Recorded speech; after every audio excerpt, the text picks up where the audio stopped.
자, 생방송 오늘 아침 오늘 첫 소식은 좀 무거운 얘기인데요. 캄보디아에서 발생한 한국인 대상 범죄가 이제 실체가 드러나면서 충격을 주고 있습니다. 이 관련 내용 취재하셨죠. 그렇습니다. 캄보디아 내에서 발생한 한국인 납치 감금 사건, 그 숨은 피해 규모가 드러나면서 파장이 커지고 있습니다. 최근 전국 각지에서는 자신의 가족이 캄보디아에 갔다가 실종됐다, 이 신고가 급증하고 있는데요.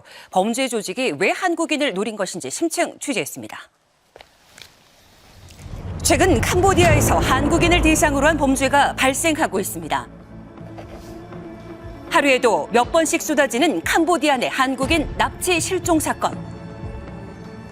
올해를 시작으로 지난 8월까지 납치 감금 피해 의심 신고는 대전, 대구, 경주, 광주 등 전국에서 330건이나 접수됐는데요. 이어지는 사태에 이재명 대통령은 TF를 구성해서 가용 자원을 총동원할 것을 지시했고, 경찰청에서는 국민을 보호하기 위해 총력 대응할 것이라고 밝혔습니다.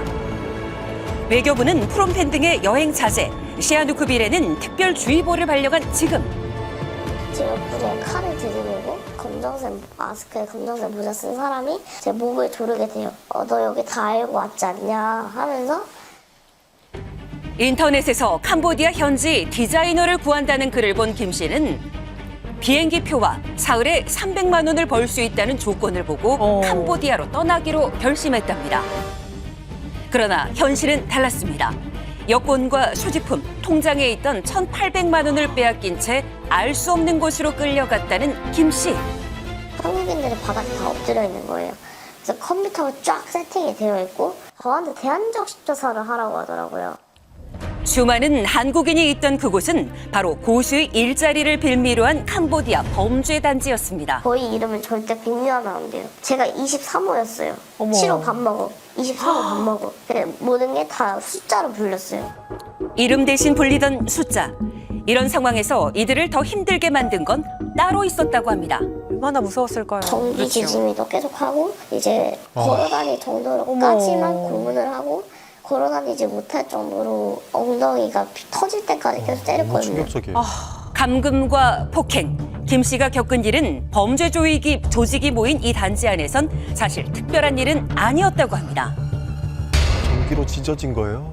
일을 이제 못하겠다, 그만둔다 하니까 전기 부심이로 전기 고문이랑 쇠파이프로 그냥 차별 폭행을 거의 100일 동안 계속.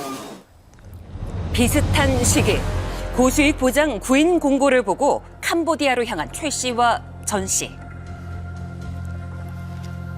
이들 역시 감금과 폭행을 당했답니다. 범죄 조직이 모여있는 단지에서 100여일간 짐과 여권을 빼앗긴 채 수갑을 차고 쇠파이프로 맞으며 전기 충격으로 고문당한 이들. 빈틈을 노리던 중 보이스피싱에 사용하라고 준 휴대전화로 김 씨는 지인에게 연락을 했다는데요. 나도 지금 납치됐어. 그러니까 빨리 살려줘 막 하면. 그렇게 지난 9일 김 씨를 포함한 14명의 한국인이 구조됐습니다. 최 씨와 전 씨도 고문과 협박을 받던 중 인근 호텔로 도망쳤다고 하는데요. 호텔에서 나오질 못하는 거예요. 그럴까봐. 호텔에 숨어 있다가 호텔에서 이제 대사관에다 연락을 한 거죠. 그런데 이들이 구조되는 과정에서 결정적인 역할을 한 인물이 있는데요. 바로 박찬대 의원입니다. 9월 달에 이번에 구출됐던 두 분은 두 번째 사례입니다. 8월 달에 이미 14명의 우리 국민을 구출했던 사례가 한 번 있었고요. 그때 박찬대 의원실이 관여하고 실질적으로 납치자의 위치를 파악하는 데 영향을 미쳤다라고 하는 부분을 아마 피해자의 어머니께서 들으셨던 것 같아요. 그래서 아들이 납치되어 있는 것을 파악한 어머니께서 우리 의원실에 절박한 마음으로 추가 요청을 진행을 했습니다. 휴대폰 없이 사실은 26번에 걸쳐가지고 교신을 우리가 진행을 하게 됐고요. 하지만 캄보디아에서 모두가 구조된 건 아닙니다. 아직도 돌아오지 못한 한국인들이 있습니다. 지난 9월 캄보디아로 여행을 떠난 이 씨. 그런 답이 없는 거예요. 그래 이제 신원을 받을 수가 없다는 거, 그런 소리만 하지 전화기에서는. 여행을 떠난 지 사흘 만에 끊긴 연락. 마지막 신호는 프놈펜의 한 호텔이었지만 조사 결과 해당 호텔에는 투숙한 적이 없다고 확인됐습니다. 이 근처에 어딘가 있다. 최소한 휴대폰이 있었다는 얘기니까 여기서부터라도 빨리 수사가 좀. 캄보디아 한국대사관에 신변 확인을 요청했지만 아직까지 묵묵부답. 시간이 중요한데 참. 네, 지난 7월 박람회에 다녀온다며 떠난 22살 박 씨도 마찬가지입니다. 일주일 만에 걸려온 전화 너머에선 낯선 목소리가 들렸다는데요. 일단 동장 보니까 사고 저질했어요. 사고 저질했으니까 해결해야 되는 목적이 아니세요. 5천만 원을 요구한 협박범. 가족들은 곧바로 경찰과 캄보디아 대사관에 알렸지만 감금 위치를 알 수 없다는 답변을 받았답니다.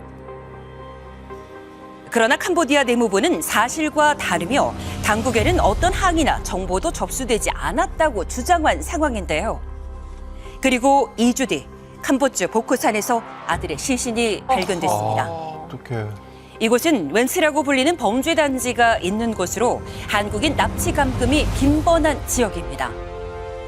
사망 진단서만 보면 마음이 아프지.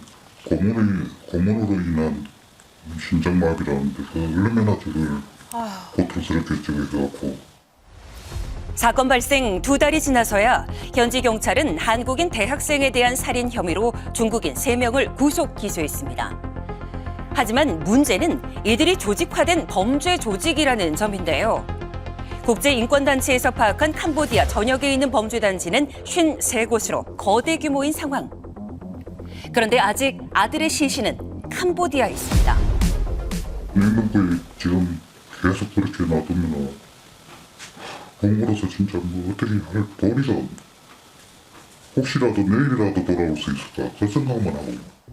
캄보디아 취업 사기, 감금 피해 접수가 330건까지 증가한 상황. 캄보디아에서 발생하는 감금 취업 사기가 특히 한국인을 타겟으로 하고 있는데 그 이유가 뭘까요? 범죄자들이 그 먹잇감이 많다는 얘기인데 왜 그럴까 하면 한국인들이 사실은 온라인 거래를 가장 활발하게 많이 하고 은행 계좌를 열기가 우리나라처럼 쉬운 나라가 사실 더 없어요. 그래서 범죄의 온상이 될 만한 그런 환경을 갖추고 있다고 보면 되겠죠. 그렇다면 최근 들어 캄보디아 내 범죄가 늘어난 이유는 무엇일까요? 국제투명성기구에서 그 각국의 부정부패 있는 것들을 조사를 하거든요. 그러면 사실상 캄보디아 가장 낮은 수준이거든요. 부정부패 자체가 관료 사회에 상당히 만연하다 이렇게 볼 수가 있을 것 같아요. 네. 그러다 보니까 실제로 신고를 했다가 현지 경찰이 왔는데 현지 경찰이 그냥 모른 척하고 그냥 넘어갔던 사례도 있었고요. 그럼 더더욱 보복을 당하게 될 것이고, 그러면 다시 또 경찰에 신고하고자 하는 그런 마음이 생기진 않겠죠. 그래서 그러한 악순환이 계속 이어지고 있는 것 같습니다. 외교부에서 파악한 결과 캄보디아에 들어갔다가 연락이 두절된 550명 중 80여 명은 행방이 묘연합니다. 어제 국회에서 있었던 외교통일위원회 국정감사. NSC에서 그 특단의 대책에는 비행기를 투입해라라는 얘기도 있었던 것 같아요. 그럼 그렇죠. 국회에서는 대책 마련이 시급하다는 지적이 오고 갔습니다. 중한 사건이다라고 한 것을 인식한 건 언제예요? 가장 최근입니다. 날짜가 대충 언제입니까? 그러니까 지난주 정도인 것 같습니다. 대한민국 국민의 안전에 대해서 아무런 관심이 없었던 거예요. 국가수사본부는 캄보디아 내 한국인 대상 범죄 종합대응단을 구성해서 운영할 계획임을 밝혔습니다. 또한 오늘 국가수사본부장이 종합합동대응팀 일원으로 캄보디아 현지를 방문하고 수사당국과 공동조사에 나서며 국제공조협의체를 통한 합동작전도 준비하고 있다고 전했습니다. 이런 캄보디아 범죄로 인해 또 다른 피해가 생길 수 있다고 말하는 전문가. 교민들도, 거기 있는 교민들은 지금 피해가 심하죠. 왜냐하면 한국 여행객들 나온다? 그럼 거의 영어 손실이 어마어마하게 커지죠. 대부분이 관광 여행업에 종사할 거 아니에요. SNS만 봐도 이미 캄보디아에 대한 혐오 여론이 등장한 상황입니다. 이에 대해 캄보디아 한인회는 불법 취업과 납치 사건은 일부 지역에서만 발생하며 캄보디아 전체를 혼란 지역으로 보는 것은 지나친 오판이라는 입장입니다. 한국인 관광객과 교민이 많은 캄보디아. 하지만 왜곡된 인식이 생겨 생계에 위협을 느끼고 있는 가운데 전문가는 추가 피해를 막기 위해 주의를 당부했습니다. 고수익을 보장하는 단기 알바 뭐 이런 것들 있잖아요. 특히나 이제 근무지가 뭐 동남아다 아니면 가까운 외국이다라고 할 경우는 취업 사기일 가능성이 상당히 크기 때문에 일단 먼저 의심을 해야 될 필요가 제발 속지 마세요. 적은 양의 노동을 하면서 고수익을 해주는 곳은 세상에 없거든요. 최근 인터넷에는 캄보디아 범죄의 유인글이 늘어나고 있는데요. 쉽게 접할 수 있는 만큼 개개인의 주의도 필요하다는 지적입니다. 국민의 생명과 안전을 지키는 것은 국가가 해야 될 첫 번째 의무이다라는 부분, 그리고 그걸 실천하기 위해서 최선의 노력을 다하고 있다. 희망을 잃지 말고 기다려 달라, 이렇게 말씀드리겠습니다. 우리 국민들의 각별한 주의가 필요하겠습니다. 네. 정부는 현재 캄보디아에서 연락이 끊긴 한국인들을 지금 파악하고 있는 상황이고요.